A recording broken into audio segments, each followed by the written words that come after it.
Bismillahirrahmanirrahim. Assalamualaikum warahmatullahi wabarakatuh. Pada kesempatan ini kita akan mempraktekkan cara wudhu ya. Tentunya tidak akan kita sebutkan hadis-hadis ya, tapi langsung kita praktekkan ya. Langsung kita praktekkan. Kemudian ada beberapa hal yang perlu diperhatikan sebelum kita melakukan wudhu. Yang pertama, harus kita pastikan bahwasannya air yang kita gunakan untuk berwudu adalah air yang suci dan mensucikan. Airnya suci dan mensucikan.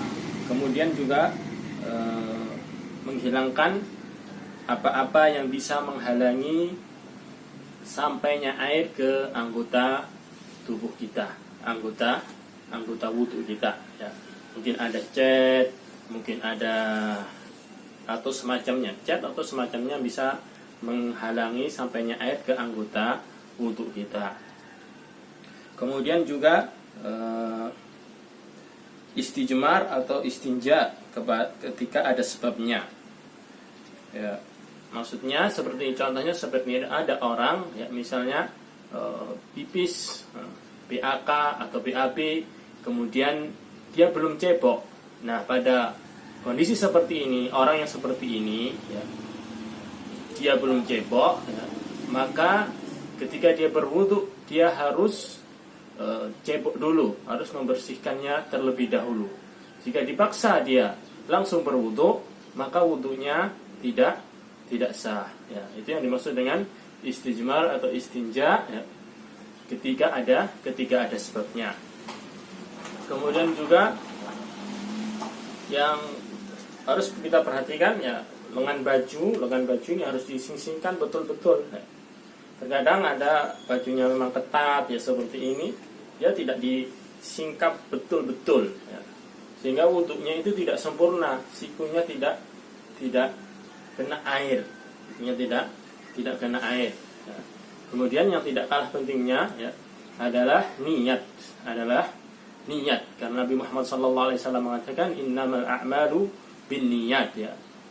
Sesungguhnya amalan yang diterima oleh Allah Subhanahu wa taala berdasarkan niatnya. Ya. Lalu di dalam kita berwudu, apa niat kita? Ya. Nah, niat kita adalah niat untuk menghilangkan hadas. Niatnya untuk menghilangkan hadas. Hadas kecil tentunya ya. Niatnya menghilangkan hadas. Ya. Dan tidak sah jika ada orang wudu ya, niatnya bukan untuk menghilangkan hadas. Niatnya cuma biar karena panas, biar dingin, atau tujuannya memang untuk mengajarkan ya, untuk pembelajaran. Maka kalau tidak disertai niat, maka tidak sah hal tersebut. Dan niat itu tempatnya di hati. Niat tempatnya di hati. Misalnya ada niatnya dalam berwudu dia menghilangkan hadas. Akan tapi yang terucap di mulutnya dia niatnya tidak menghilangkan hadas ya. Misalnya untuk agar wajahnya bersih, agar tidak ngantuk, maka yang terhitung di sini ya, yang menjadi patokan adalah yang di dalam hati, walaupun itu menyelisihi apa yang telah diucapkan ya. Itu saja yang kami ketahui. Mohon maaf mungkin kalau ada kurang ilmunya atau kurang-kurangnya, mohon dikoreksi ya. Terima kasih. Silahkan menyimak video berikut ini. Kemudian ingat, jangan boros ya. Nah, sedikit saja, jangan begini nanti kayak pemadam kebakaran itu, ya kan? Sedikit saja. Nah, jangan boros. Pertama kita cuci tangan sambil baca bismillah ya. Sambil bismillah, niat dalam hati untuk menghilangkan hadas. Kemudian ambil air begini.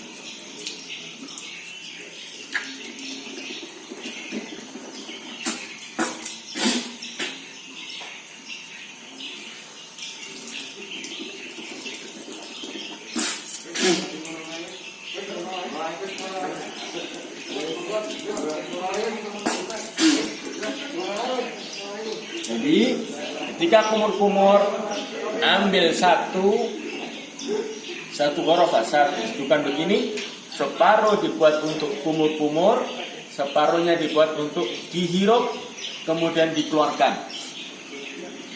Namanya kumur-kumur adalah memasukkan air, kemudian air diputar di dalam, bukan hanya sekedar, ya, itu namanya kumur-kumur, ada diputar, kemudian airnya separuh dihirup, dikeluarkan. Kalau misalnya tidak bisa, boleh satu-satu. Belum bisa, misalnya satu-satu, 1, 2, 3. Begitu. Kumur-kumur 3 kali, istinsyaq 3 kali. Kita membasuh muka, mencuci muka menggunakan 2 tangan. Ini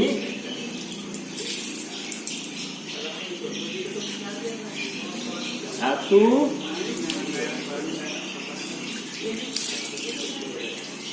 2,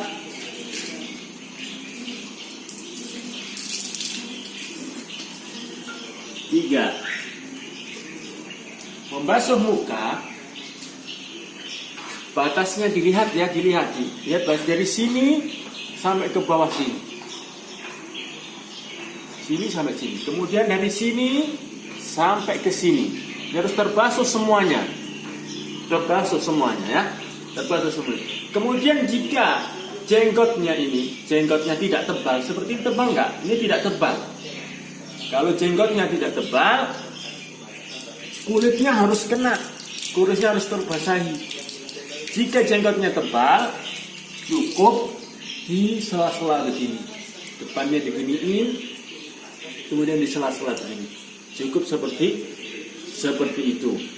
Kemudian yang berikutnya adalah mencuci tangan. Ini 2 tangan dialirkan ya. Nah, dari sikunya jangan lupa digosok-gosok. Ini 1. Kemudian 2.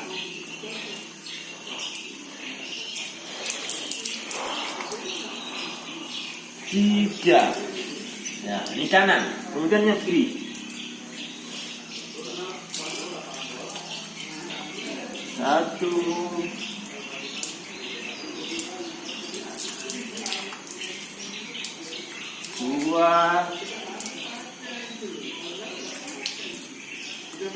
3. Nah, mencuci tangan ini namanya mencuci ya. Mencuci itu harus ada air yang mengalir. Mencuci, tidak boleh cuma begini kita. Nah, ini bukan mencuci mas.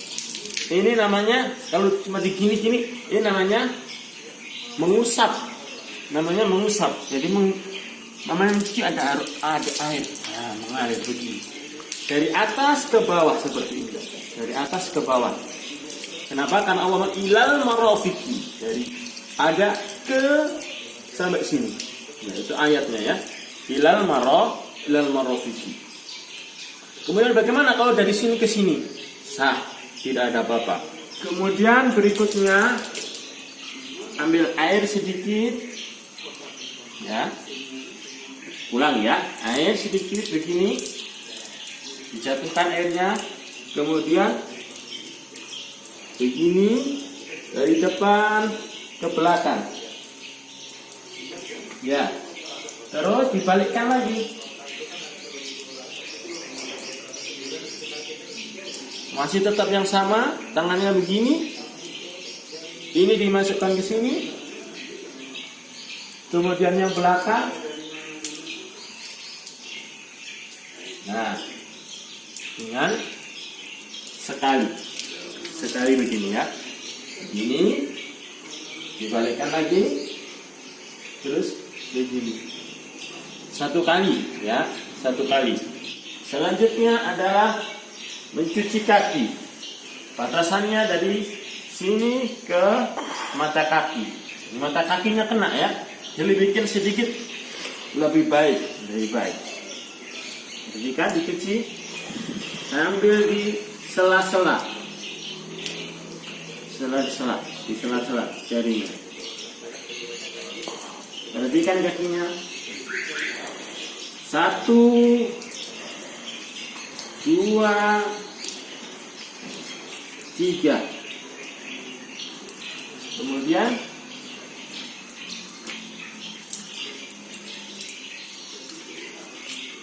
satu, 2, 3. Ya. Kapan dihitung satu hitungan? Ketika air mengenai semua anggota. Nah, ketika air mengenai semua, baru itu dihitung satu. Hitungan satu terhitung satu. Nah, setelah kita berwudu, kita disunahkan untuk membaca doa. Doa yang diriwayatkan oleh Imam Muslim, nomor hadis 234. Jadi gampang dihafal. Riwayat Muslim nomor 234, doanya adalah asyhadu an la ilaha illallah wahdahu la syarikalah wa asyhadu anna Muhammadan abduhu wa rasuluh. Ini yang diriwayatkan oleh Imam Muslim. Kemudian Imam Tirmidzi menambahkan, Allahumma ij'alni minat tawwabina waj'alni minal mutatahhirin. Allahumma ij'alni minat tawwabina waj'alni minal mutatahhirin. Ya, bisa digabungkan kedua doa tersebut ya.